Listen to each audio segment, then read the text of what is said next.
Are we ready to proceed, ladies and gentlemen? Yeah. Okay. Good afternoon and welcome to this online hearing of the Committee of Adjustment for the City of Ottawa. The Committee of Adjustment is a quasi-judicial tribunal appointed by City Council to make decisions on certain types of applications under the Planning Act. My name is John Blatherwick, and I'll be chairing this hearing today. With me are my fellow panel members, Bonnie Oak-Charon, Stan Wilder, Heather McLean, and Michael Wildman. Please take note that this video conference is being live streamed on YouTube. The video will be archived along with today's agenda on the city's website. Before we begin, we have a few items to outline for your information.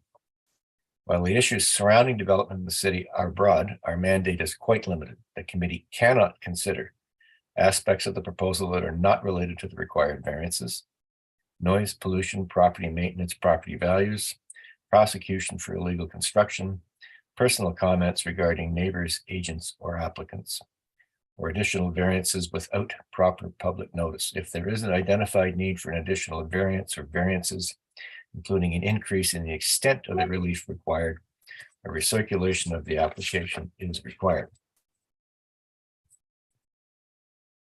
As part of the statutory public notification requirements, each applicant was required to post a sign on the property and file a statutory declaration confirming the sign posting. I'm looking at the speakers list today. I see that we don't have any stat decks on hand, so I'm going to have the applicants or agents swear the oath or solemn declaration before we can deal with their application. Regarding quorum, if this is lost during the hearing due to technical difficulties, the proceedings will be paused to allow time for the resolution of the issue. Failing the ability to reinstate quorum, hearing of the items remaining will resume at the outset of the next regularly scheduled meeting of the committee. In terms of the hearing process, listed on the agenda and appearing on the screen are the applications we will hear today. For the sake of efficiency, the committee may deal with agenda items in a different order. Note that the committee members have reviewed the application materials prior to this hearing and any written submissions received in support or in opposition. In addition, the committee will hear today oral submissions from any interested parties as part of our proceedings. The committee may ask for a brief presentation by the applicant, followed by questions from the members where clarification may be needed. The public submissions portion of the hearing will then begin, and any interested parties will be invited to make their submissions to the committee. Panel members may then ask follow-up questions where added clarification may be required. When you are called upon to provide your comments, we will ask you to do the following. Start with stating your name and municipal address for the record. We may ask you to spell your name. Then begin your submission by addressing your comments to the panel members. You may ask questions, but please direct them only through the chair. Please limit your comments to a maximum of 5 minutes. Any exceptions will be at the committee's discretion. Once all interested parties have had an opportunity to address the panel, the public submissions portion of the hearing will then be concluded. The committee will then make an oral decision to either grant or deny the application. The committee may also choose to reserve its decision. In such case, the panel will deliberate further on the evidence presented immediately following adjournment of the public hearing.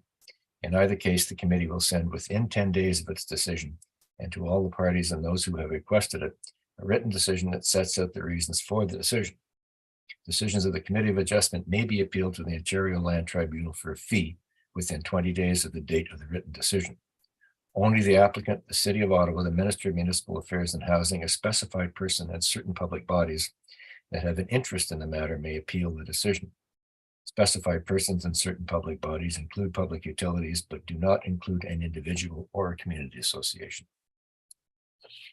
Before we begin, are there any declarations of interest by any of the members for items on this particular panel agenda or the panel agendas for panel 2 or panel 3? All right, seeing none. I don't believe we have any minutes to confirm. No, we don't. So we'll move to the adjournment requests. And the one item that we have on the adjournment list today is item number 4 on the agenda. And this is 21 Merganser Street. This is a consent application to subdivide the property into 2 separate parcels of land to create 1 new lot for future residential development. And the existing residential dwelling will remain. The requests for adjournment have come from neighbors who are out of town and won't be able to attend the hearing, from the planning department, which has indicated that there are extra or variances needed for this application, and from the applicant's agent. And the applicant's agent is Mr. Gavran. He's there.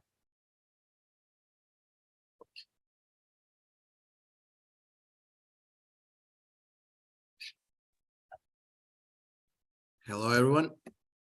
Mr. Gavran. Yes, hello, everyone. So your neighbors have requested an adjournment because they're going to be out of town and not able to attend. The planning department has said that there needs to be a minor variance application coming in with this consent application, and I'm assuming that they've been in contact with you and you're in agreement and are looking for an adjournment on this application until we can move forward. Yes, sir. Yes. Okay, because there's a variance, an extra variance, which is going to be required. What we typically do is adjourn hearings sine die, because we don't know exactly how long it will take before the request for variance makes its way through the process. Yes, sir. Understood. Okay. And Ms. O'Connell, did you have comments from the department? Yes, thank you, Mr. Chair. I just wanted to point out that I think the planning department pointed out that the way the proposed application is severed could result in additional minor variances, or the applicant has the option to shift the proposed severance line, which may negate the need for any variances in this case. So I don't know if that influences the scheduling, whether it needs to be done sine die or it can be done to a future hearing to determine whether that those additional variances are required or not. How long will it take you to determine whether or not the additional variances are required? If you're speaking to me, it's we've left the decision with the applicant, because it's determined on whether they propose to alter their severance line or not. Mr. Gavran, you're going to alter your severance line, or does it stay as you? I would like a little bit of time to explore that option with my clients. Preferably, we would keep the existing property line where it is, so the lots are all similar in terms of size. Now, depending on how minor is the minor variance, we will talk again with the city just to advise us on the right move to make. Okay. Well, hearing that, it's I think our decision to adjourn this sine die makes sense, because we sort of really don't know. And while I have both the city planning department and the applicants' agents online, I note in the correspondence to committee that there was a reference to a plan of subdivision which was approved in 2001. And when we hear this again, I think there needs to be some explanation as to what that entails. I mean, it may have been deregistered. We don't know. But one of the neighbors has certainly made a comment about the woodlot being protected, and a reference to a plan of subdivision from 01. So if the department and Mr. Gavran, if you could investigate that and inform us of the situation is regarding that plan of subdivision, which may or may not be in effect any longer, that would be helpful. Will do, sir. Okay. There's a number of neighbors who wish to, no neighbors wish to speak to this application, just have letters in. So with that, an adjournment sine die, all members in favor of adjourning this until that time in the future. All right, our application's adjourned. Thank you very much. Thank you.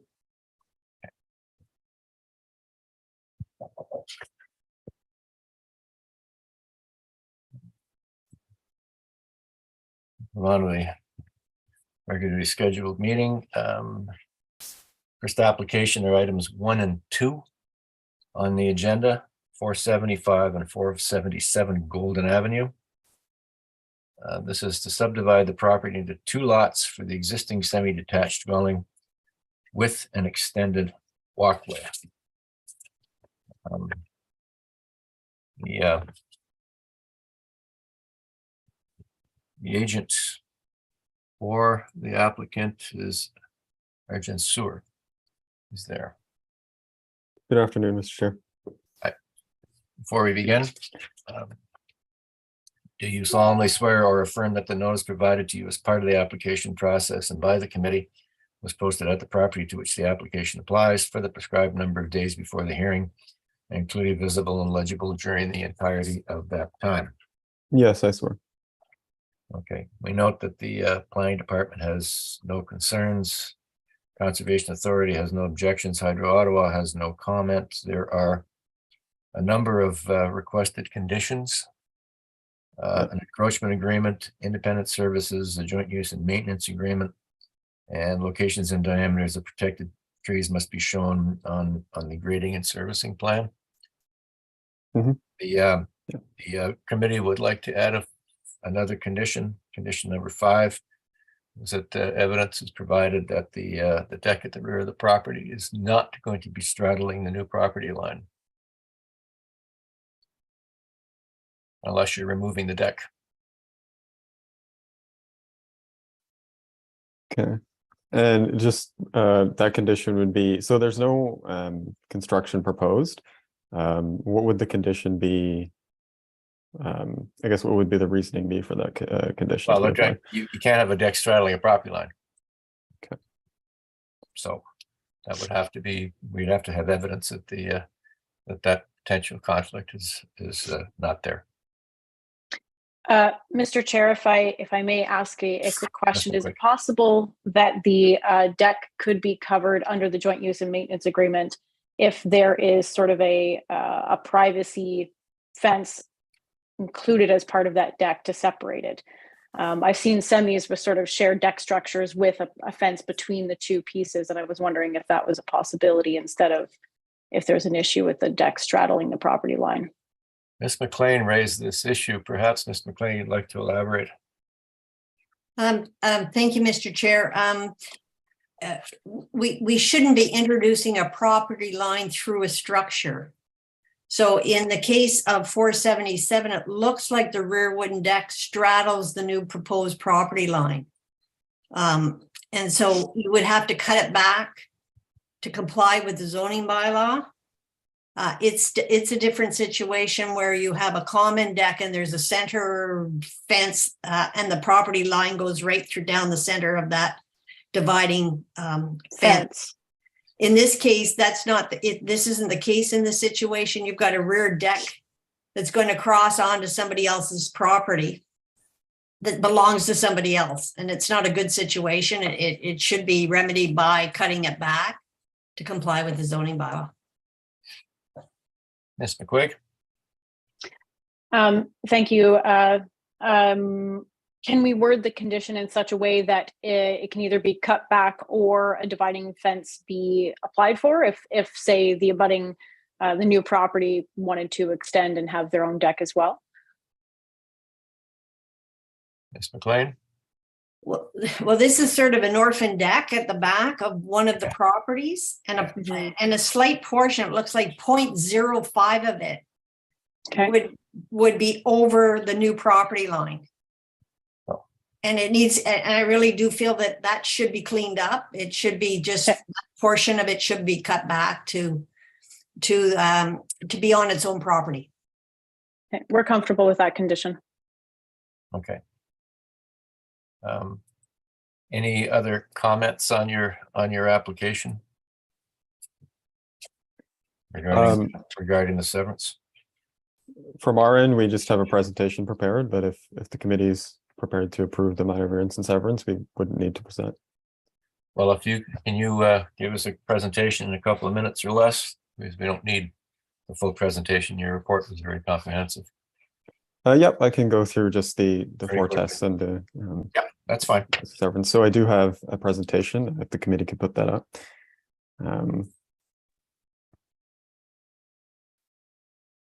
Okay. So if we could just jump to slide 10, I'll just discuss the consent criteria and the four tests. So if you could jump to that slide. For the consent criteria, the proposed severance is consistent with provincial policy as it supports the continued residential use of the property and more appropriately locates each half of the semi on a separate lot. The consent doesn't require a plan of subdivision, as only 2 new lots are being created, and that's appropriate through the severance process. And finally, as we demonstrated in our planning rationale, the proposal does meet all criteria of Section 5124 of the Planning Act, including that the development is not premature, the land is suitable, and that the dimensions and shape of the lots are appropriate. So if we go to the next slide. So I'll begin discussing whether the variance is considered minor. So the variance is considered minor. The proposed extended walkway represents an existing condition, and that's existed together with the driveway in this manner since at least 1958, which is the earliest available satellite imagery we have on Geo Ottawa. And it also doesn't result in any loss to soft landscaping, as the required aggregate front yard is still met, and there's still enough room for the existing trees on the property. And the variance is also technical in nature, as it represents the existing condition. So adding that severance line wouldn't impact the streetscape at all, and keeping the walkway wouldn't impact the streetscape at all. Okay. And so as you see on the image to the right, the vehicle can't actually park on the walkway. And so it can't really be used as a width extension for the driveway. It can only function as a walkway. And if that walkway were to be removed so that it doesn't extend to the right of way, it would make unloading the vehicle a little bit challenging, especially considering that the driveway is already pretty narrow. So with that walkway, it really helps to complement that narrower driveway and allow the people who live there to unload their vehicle more easily. So if you go to the next slide. So this image just shows what I talked about previously. You can see there that the walkway has been there since 1958, which is the earliest available legible imagery that we have on Geo Ottawa. Next slide, please. You consider that legible, huh? Yeah, it's as legible as it can be. I know the 1928 one is worse. For those of us with bad vision, it may not be quite legible. Yeah, you might have to squint and look at it a little bit, but yeah. So the variance does also meet the intent and purpose of the OP to provide for an urban built form, site design, and mix of uses in low-rise forms within the urban boundary. It supports a creation of an additional lot within the urban boundary and brings the development closer to compliance by having each half of the semi on a separate lot. And the variance also supports a compatible urban design that doesn't adversely impact neighbors, as it represents a long established condition on the property. Next slide, please. So the variance also meets the intent of the zoning provision to restrict walkways from extending to the right of way on lots less than 10 meters in width where a driveway is already provided. And the intent there is to reduce the amount of hardscaping on narrow lots to ensure that landscaping is what's prioritized, and to prevent walkways from being used as an extension of the driveway for parking. And this intent is met as sufficient landscaping is still provided with enough space to maintain the existing tree and meeting the aggregate front yard soft landscaping. And the extension to the right-of-way doesn't actually really impact the total landscaping on the site that much. So if you were to pull it back slightly from the lot line, it doesn't actually result in any appreciable increase in how much landscaping is really being provided. As I mentioned before, the driveway and the walkway together are pretty narrow anyways. So the driveway provided is 2.81 meters, which is less than the maximum permitted. So the overall balance on the site with the walkway and the driveway has a good balance between the amount of hardscaping and soft landscaping already provided, which aligns with the zoning intent. And as I mentioned, since the walkway is raised, it can't be used for parking or to extend the driveway. Next slide, please. So finally, the proposed development with the requested variance is suitable and desirable as it results in the creation of an additional lot in the urban boundary, more appropriately locates each half of the semi-detached dwelling on their own lots, and is consistent with the intent and purpose of the PPS OP and zoning bylaw. Next slide, please. So based on this, we consider the proposed severance and minor variance to be good land use planning. Okay. Thank you very much. Any questions or comments from the members of the panel? All right, with the addition of condition number 5 regarding the deck not straddling the property line, all in favor of this application as amended? Your application is approved. Thank you very much. Thank you very much.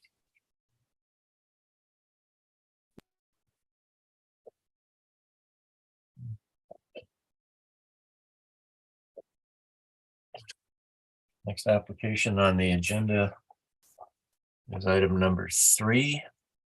68 Waverly Street. And this is an application to permit a reduced rear yard for the construction of a two-story addition at the rear of the existing dwelling. And the agent for the applicant, Mr. Gibson, is he there?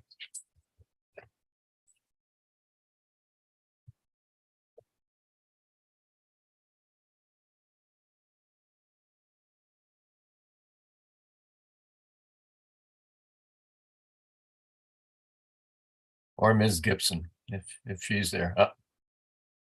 Mr. Gibson. Can't hear you. Hello. Still can't hear you, sir. Can you hear me now? Yep. Thanks. Okay. Before we begin, your address to the record, please. My address where I'm sitting now is Suite 1520, 360 Albert Street. Okay. Before we begin, I'll have to do the oath of declaration. Do you solemnly swear or affirm that the notice provided to you as part of the application process and by the committee was posted at the property to which the application applies for the prescribed number of days before the hearing and clearly visible and legible during the entirety of that time? Up until 8:30 this morning, it was. All right. So, as I said, this is an application to permit a reduced rear yard and the construction of a two-story addition at the rear of the existing dwelling. So if you have a very brief presentation, we'd appreciate seeing it. Mr. Chairman, Peggy Gibson is the qualified planner on this file. Okay. I appreciate it if she was allowed to give the presentation. All right, Ms. Gibson.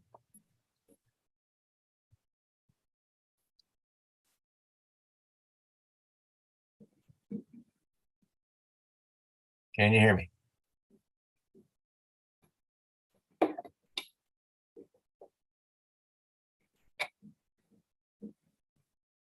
Hi.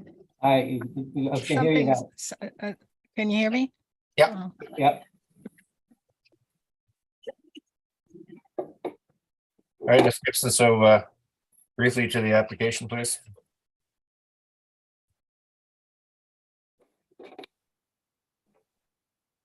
Can you hear me, Ms. Gibson? Hi.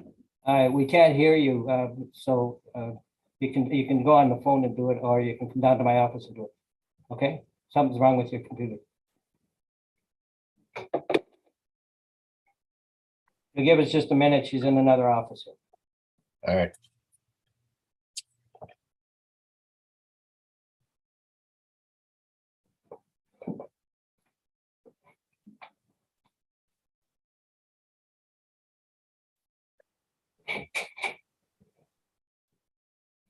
Hey, come to my office.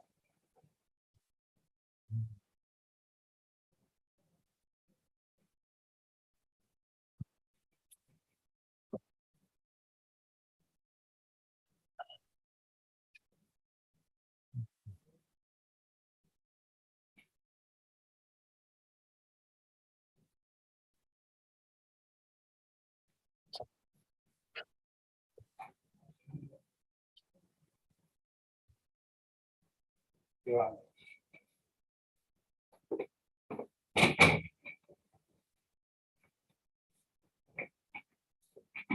My apologies. That's okay. These things happen. So I missed, I was totally unmuted, so I didn't hear the introduction that perhaps you provided for this application. Well, I just read over what the application involves, and that's to permit a reduced rear yard for the construction of a two-story addition at the rear of the existing dwelling. And I just asked Mr. Gibson to give us a brief presentation on your application. Yes, we didn't submit a presentation because we were informed only about an hour or so ago that there would be someone representing the neighbor at 66 Waverly. We've read through the planning staff's report and understood there were no concerns. This application is essentially for a reduction in the rear yard setback, as well as a reduction in the rear yard area. We have a schematic we can look at while you're discussing this.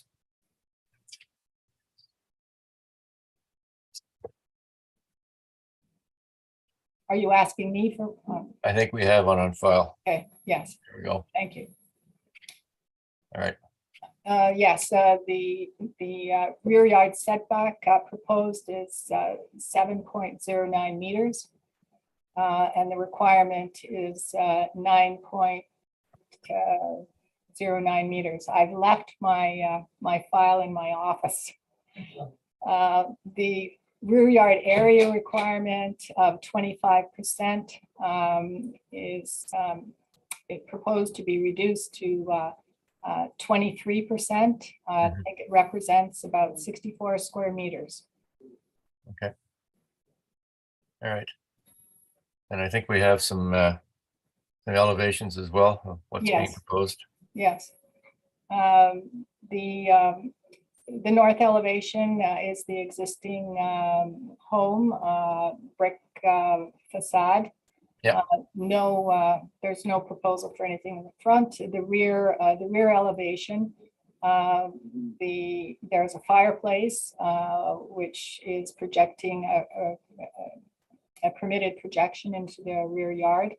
Yep. Currently, there's a deck in that area, and it's proposed that the footprint of the addition would be on approximately the same footprint that's been there for some time. Okay. And windows on the, okay, all right, yes, side Yeah, elevations. and this is a side elevation, so the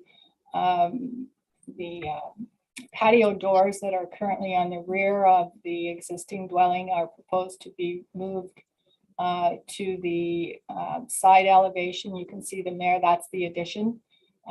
And the existing beside it is the existing wood clad part of the existing dwelling. Okay. I'm missing a little bit of it because of the screen, the way it's set up. So this is the elevation that would face 66 Waverly, which we understand there is a registrant to speak to on behalf of 66 Waverly. This is proposed to not have any overlooking by way of openings.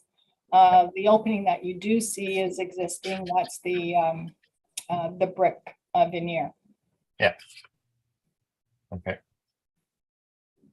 All right. And to the four tests. Yes. We've submitted our application to say that it's consistent with the zoning bylaw as well as the new official plan. And in your estimation, these this can be classified as minor, these variance requests? Yes, we think they are minor. However, we do know that 66 Waverly feels that there will be some impact, and there is possibility that there would be some impact, and there is a change. Okay. And as far as you're concerned, in terms of the four tests, we've concluded that this is a minor variance. and you'd argue that this is appropriate and desirable for the development under use of the land? Yes. Okay. Any questions from the members of the committee regarding this application? We have one speaker who's requested some time. Mr. Reed, I believe, lives at 66 Waverly. Is he there? Good afternoon. Mr. Reed. I thank you for the presentation there, Peggy, and thank you, chair member and committee members. I've just been asked to speak on behalf of the owners of 66 Waverly, who feel that they need some more information on this file.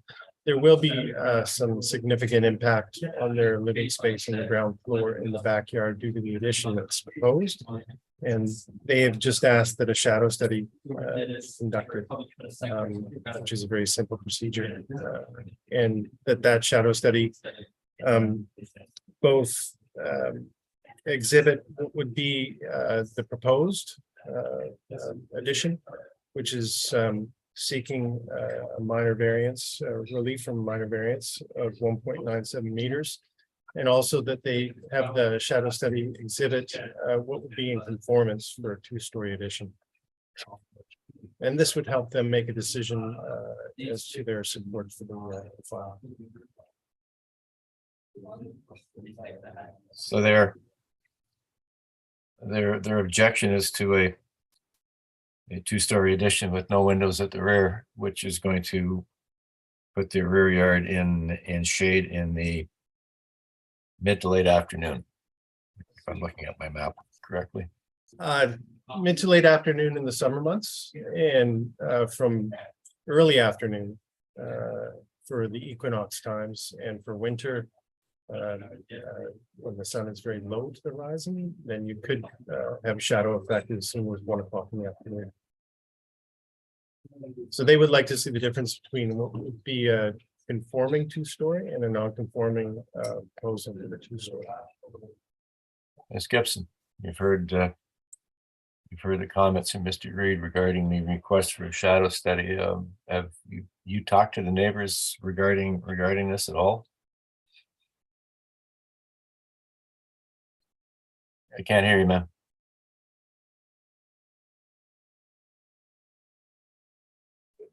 Can you hear me? Yep. Before we submitted this application, Ms. Livonian and Mr. Clydesdale, who are the owners of 68 Waverly, reached out to neighbors on both sides of the property on 74 as well as 66. They did have a meeting with the owners at 66 Waverly, and at that time, the neighbors were not willing to support the application in writing, but made no mention of a sun shadow study. I personally spoke with the neighbor when I posted the sign, and his comments were that he felt that the building was going to be too close. In terms of a sun shadow study, yes, I know it's required for a site plan application, and possibly one could have been done for this property. However, the neighbor did not request it, and Mr. Reed, who's suggesting this, did not reach out to us either. In fact, I phoned him about an hour and a half ago because I understood he was going to speak, and we did discuss this. And I explained to him what I'm explaining to you now. In addition to this, there are two major trees in the rear yard which do provide a lot of shadow. The canopy is fairly significant. These are significant trees, and we submitted a tree report to that effect. The property that provides another impact on 66 Waverly are the dwellings that were built on Robert Street, which I would say probably are about 15 years old. And they represent a significant wall to anyone, or both 66 as well as 68 Waverly. I also asked Mr. Reed, who's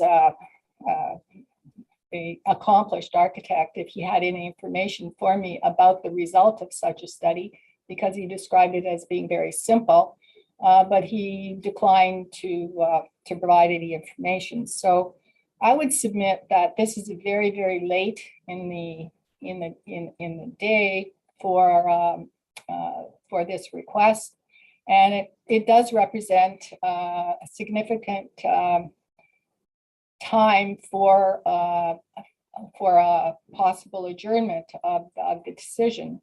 And it represents financial impacts for our clients. So I believe those are generally my comments. If the site plan application needed to be filed for this for something like this, if I remember correctly, the shadow studies are part of the site plan process, but not for an application like this. That's my understanding. Okay. All right, you've heard from the applicant. Thank you very much, Ms. Gibson. We've heard from Mr. Reed representing the neighbors that they would like a shadow study undertaken for this property, shadow study, which is not a requirement for the redevelopment of the site the way it's being proposed. Comments from the committee whether or not we should move forward with the decision today or require that a shadow study be undertaken for this property. Mr. Wildman. Chair, just wondering if staff might have a little bit of feedback on what was said by the delegation and the proponent's agent, if there's any feedback to sort of close the loop on what you were saying.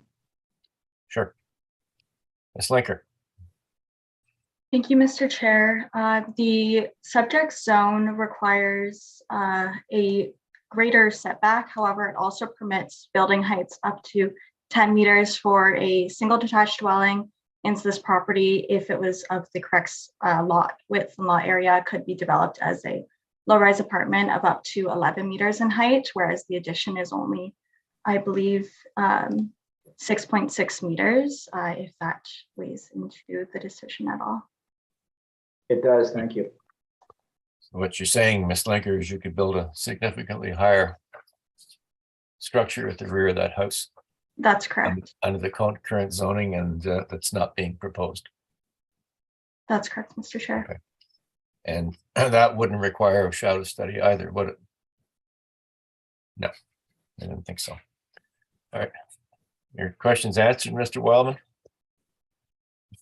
Ms. McLean, shadow study, or do we proceed with the decision? I'm satisfied to make a decision on this application, Mr. Chair. Okay. Ms. Oakeshaw. I prefer an adjournment for a shadow study. Okay. Mr. Wilder.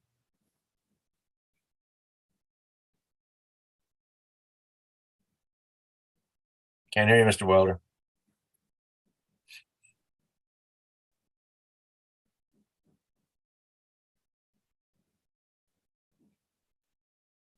Still can't hear you.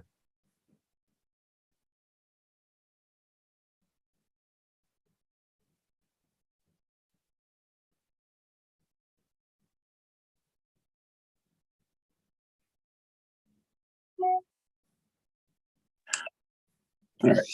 Yeah, in light of the fact, oh, sorry. In light of the fact that a larger structure can actually be built on this site, well, I appreciate that there's already significant shade being borne on this site by those two mature trees. I don't really feel a sun shadow study is going to, make a difference. In fact, as we've discussed before, Mr. Chair,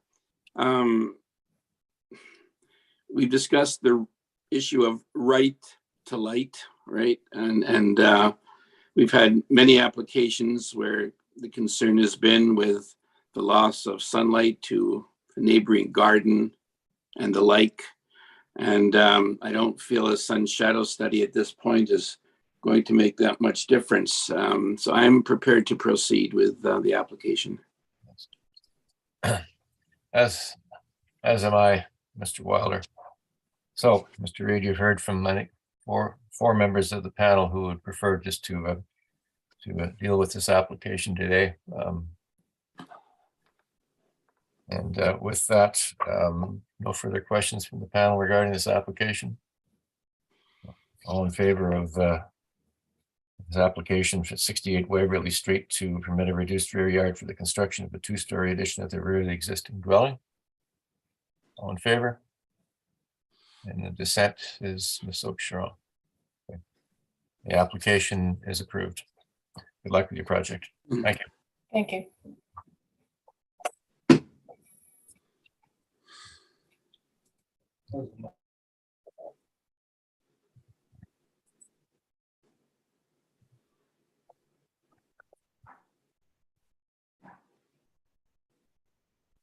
Next application on the agenda is number 5, 91 Anderson Street.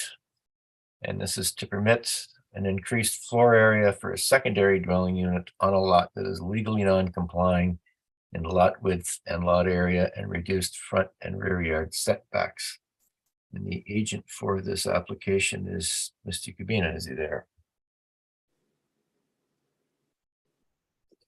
Yes, good afternoon, everybody.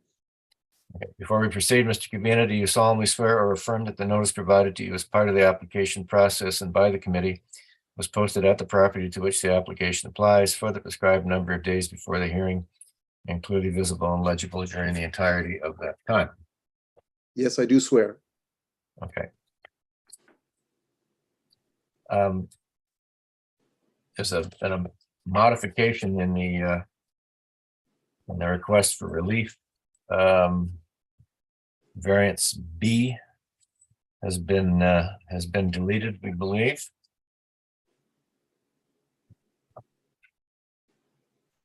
And I think so we're left with 1, 2, 3, 4 variances on regarding this site.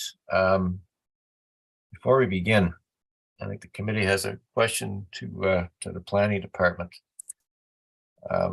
We understand that in an R4UB zone, duplex dwellings are a permitted use, correct?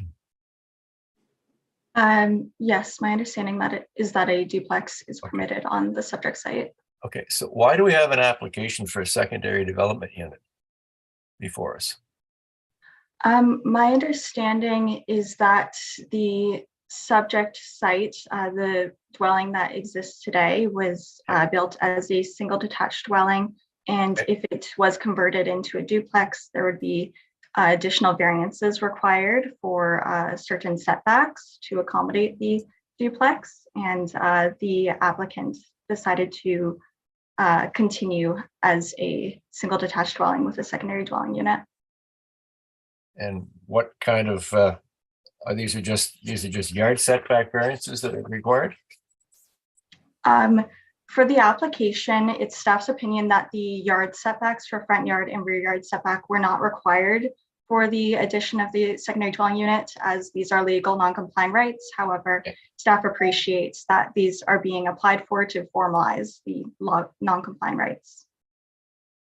So if they've got non-compliant rights, there wouldn't be extra variances. No, however, as I stated, staff appreciate that these are going to be formalized on the property for the single detached dwelling. Okay.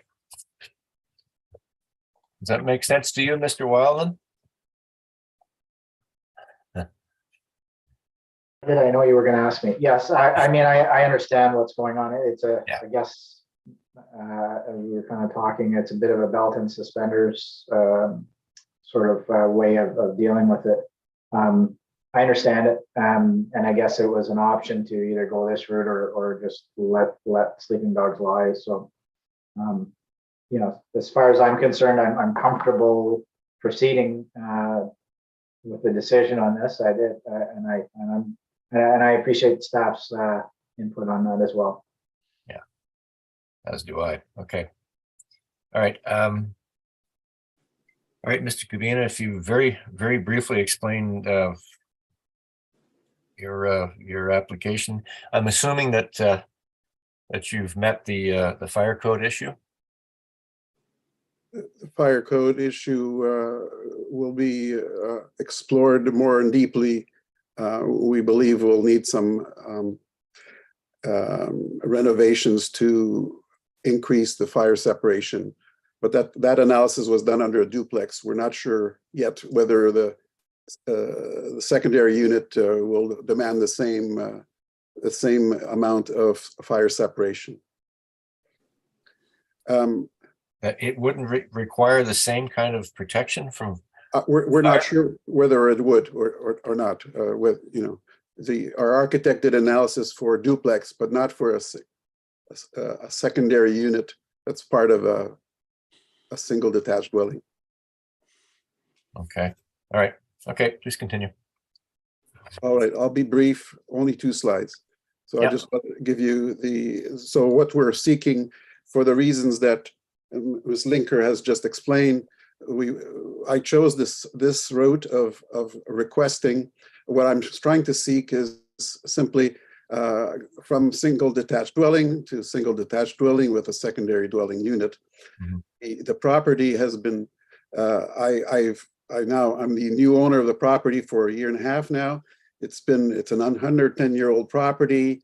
It's been legally non-conforming duplex for at least over 20 years from what we can gather from hydro meter installation. I spoke to Hydro on Monday that confirmed that. However, that doesn't matter. What the city thinks is matters. And I'm trying to remedy something that has not been properly done by previous owners, namely to recognize that there's a secondary unit and I get permission to have a secondary unit upstairs. So we're not trying to build anything. We're just trying to get a proper recognition from the city of what's there under the law, under the bylaws. So the associated request for building permit shown there, A22 0000857, is the purpose of that, which triggered all of this. Was really the purpose of that permit is to do renovation work to bring the dwelling in conformance with the current fire codes. Okay. We're not that far away, but there's some walls that we believe will need to be doubled up. So we're not changing any footprint of the building. We're doing all the intention is to do the work inside the building. Next slide, please. So we already spoke about the variances. The 2 top ones are the ones that really pertain to the allowance for having a secondary dwelling unit. The bottom 2 I included in my applications for completeness, although they're not absolutely necessary, just to formalize the existing conditions, namely the setback ones. And that's really all my presentation. The 4 tests were addressed in my covering letter. That's really all I really needed to summarize with you this afternoon. Thank you, Mr. Kubina. Mr. Wilder, you were involved in the development of the secondary dwelling unit bylaw. Mm-hmm. Did the writers of the bylaw contemplate this kind of a situation? It's very interesting. There's always unique situations. To be honest, Chair, I don't believe we've encountered this. I guess one of those unique situations, I guess, in a way. I guess what Mr. Kubina is doing is, obviously,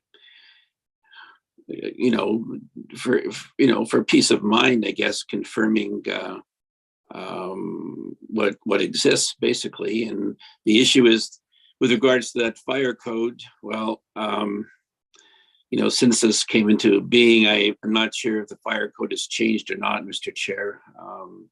I guess that's something Mr. Kubina is going to have to take up with the buildings branch and the building code requirements as they are today. Because that's an outstanding issue regarding the house. Right. Regardless of whether we approve or not, this is still going to have to be dealt with. Absolutely. Yeah, I agree. Any other questions from the panel regarding this application?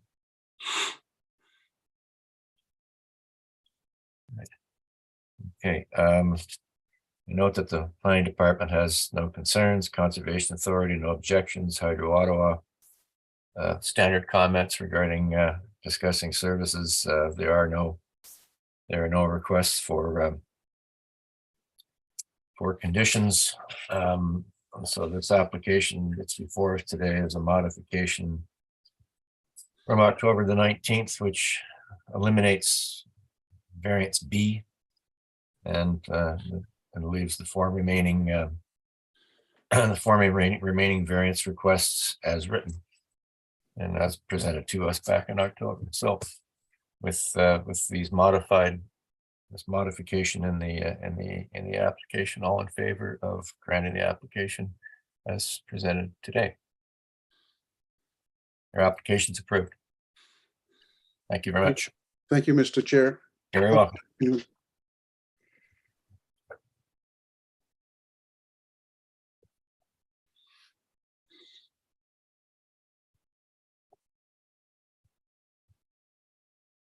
And now move to item 6 on the agenda. This application is at 214 Pretoria. This is an application to permit a reduced landscape area, interior side yard setback, rear yard setback, and driveway separation, increased driveway width, and to allow on-site parking for the conversion of an existing 3-unit dwelling to a 4-unit dwelling. This application has been adjourned twice, January 11th this year and February 15th. And the last time we adjourned was to allow further discussions with the planning department regarding the department's concerns with the proposed parking. So we have a revised, or we have the pred comments. And if Ms. Linker would kindly explain the department's position regarding this application. And if I could ask a question, this home was built in 2011, I believe. Yeah, around that time. That's correct. Yeah. So, Ms. Linker, is the property grandfathered, or because they're going from a 3-unit to a 4-unit, all of a sudden the new performance standards kick in? Thanks, Mr. Chair. Since the use of the land is changing, the new, more strict provisions of the zoning bylaw apply to the subject site. Okay. All right. Mr. Heyman is the agent for the applicant. We'll just go through the oath or solemn declaration again, Mr. Heyman. You solemnly swear or affirm that the notice provided to you as part of the application process and by the committee was posted at the property to which the application applies for the prescribed number of days before the hearing and clearly visible and legible during the entirety of that time. I do. Okay, so we adjourned this a few weeks ago to allow you to further discuss the application with the planning department. Where do we stand today?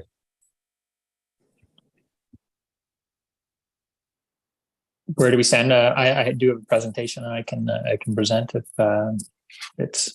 Yeah, please do. So it is fairly brief. It aligns similar to what I've discussed the last time. Yeah, we had a fairly extensive discussion the last time, so you don't need to spend the same amount of time today. Yeah, I'll be brief. So just after meeting with the city planning staff following the meeting adjournment, Margot and JC did confirm that the city does not believe my proposal fails any of the 4 tests. There's aspects of the proposal that could have been done better per the comments of the city staff. But certainly the general intent and the purpose of these extensive provisions are still maintained, which is why the application is before the Committee of Adjustment. I'm trying to strike a balance between what the city requires and the express wishes of my current tenants, which I think this proposal meets. If I were to start from scratch, I would certainly would not have any tenants, and I wouldn't have to take their considerations. So I would obviously comply with the requirements of the city and to the letter of the law. The application presented before the Committee of Adjustment at 505-507 Churchill right before my presentation on February 16th, although had its own unique condition, had striking similarities to my proposal, where the city staff did have similar concerns with the parking, indicated that they could have done things better. However, the committee did vote to approve the variance associated to that application. Minor variances that I'm requesting are all pre-existing conditions. There's a 500 square foot rooftop space for the tenants to enjoy. And I plan to add additional plants and greenery up there for them to enjoy. Adding bicycle parking for the tenants to use, and also shrubs and plants and planter boxes along the rear side of the building, and hanging from the rear fence to add some additional greenery if approved. I believe I'm meeting the fourth pass required of the committee to accept my proposal, and the city staff does agree with this assertion. There's been no neighbor or municipal or provincial stakeholder that appear to have any opposition to this proposal. So again, I ask for you to approve these variances.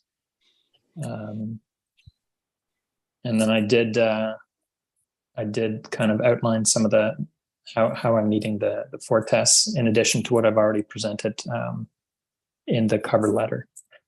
So we have a schematic of the property we can put up. Okay. So at the rear of the property, there are 3 parking spaces, and those were established when you built the triplex in 2011. That's correct. Yeah, I was required to have parking back there. That's correct. All right, and that parking is functional the way it's yes configured? Yes, I've had many tenants there in the past. I've lived there, and I've had no concerns with mobility or anything like that. Even in the winter, even with a lot of snow, we were able to clear it out, and everything's fine. And the difference between a triplex on this site and a 4-unit low-rise apartment dwelling regarding amenity open space. Is there a difference? The difference, well, there is the rooftop terrace, which is amenity open space at grade. We're not talking that on the rooftop. Miss Linker, is there a difference between a triplex and a 4-unit apartment building regarding the provision of amenity open space? Thank you, Mr. Chair. Under the zoning bylaw, this section that requires amenity area, in the subject zone, there is no requirement for amenity area. That is instead required through the additional provisions in the through soft landscaping and open area. But as the applicant has said, this has been provided on the rooftop. All right. Thank you, Ms. Linker. Any questions for the applicant from the members of the committee regarding this application? All right, so we have 1, 2, 3, 4, 5, 6, 7 minor variances. One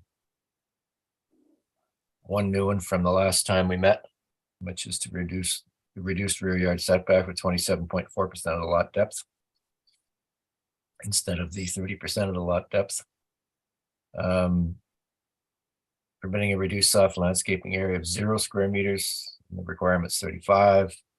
Permit motor vehicle parking on a lot of 339.19 square meters. Whereas the bylaw speaks to 450 square meters or greater for on-site parking. met reduced westerly interior side yard from 1.5 to 0.93 meters, an increased driveway width 3.25 meters, whereas the maximum was 3. Permit a landscape strip of 0 meters separating the driveway from interior side lot line. Met a reduced soft landscaping aggregate rectangular area of 0 square meters, whereas the bylaw requirement is 25. So these are all